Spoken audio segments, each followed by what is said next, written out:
yarje na ganka na samu farin ciki da gatana. Allah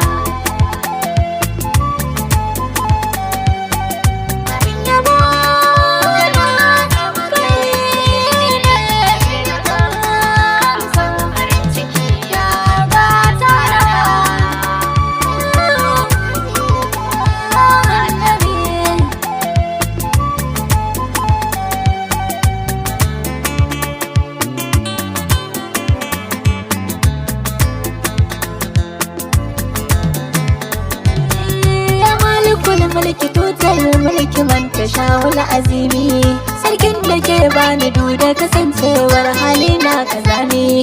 Yabo nake so na yi wa annabi mai gida na karimi, ka yarda domin iya ta safa da mato mai kyau na hali. Ya Allah, ya Allah,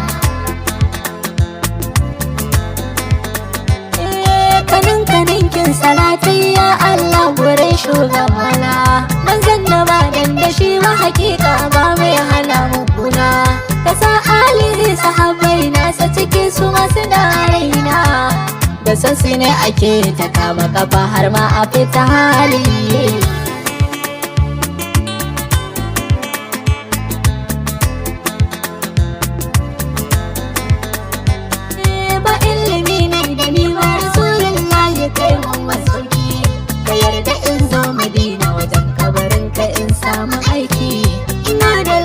Amma da karo ka yin taka babban mataki, ka yarda komai hukuma ina haye in amin su'ali. Ya Allah, ya Allah, ka kira ban jannatul firdaus mahaifi ka bani niwa, ka bawa umma ta har abba na yayye kan neman suma. Ranar da zan cin masa'i ka zo ka dafa kirji na nima, a zara raina kamar ba a zare ba mafa'ul wasuli. Abin yabo na Allah bakai ne, yarje na ganka na samu farin ciki ya gatana.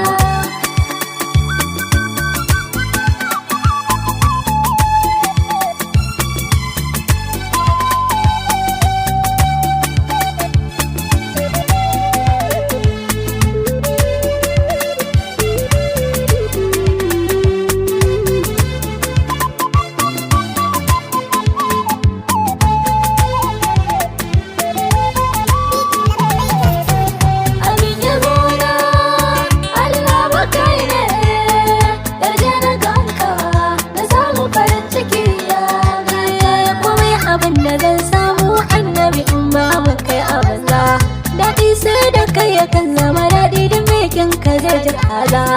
Ina son zuwa raudar ka habibi da zarar na samu biza.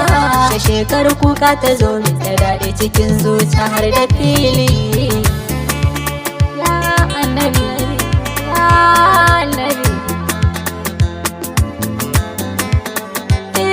ban san ya zanyo yaban ka ba annaba har ma ka dan ji daɗi. Cikin zuciya idan na tuna ka sarki ya hau zumuri, cikin hidimar kama aiki ni ma na so in kara fadi. Da yardan cikin isar kama aiki ni ma in kwance kulli. Ya annabi, ya annabi, Allah yana shiga duk lamarin wanda ya so habibi. Har alayhinsa da dukkan sahabbai na sani kuma nabi, kuma ku bi su ku samu rabauta sababu ku bayin sani. Alfarmar sashi da na batula ta samu zarce kauri.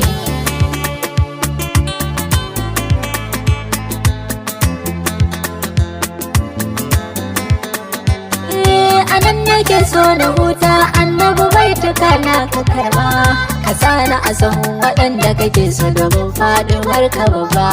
Ni ma hadimin ka ne ya ma'aiki da mun aikin ka na yi zaba. Ahmad dan Muhammad Zallaba ne mai san rasuli. Ya annabi, ya annabi, abin yabona annabi kai ne, yarje na ganka na samu farin ciki ya gata na.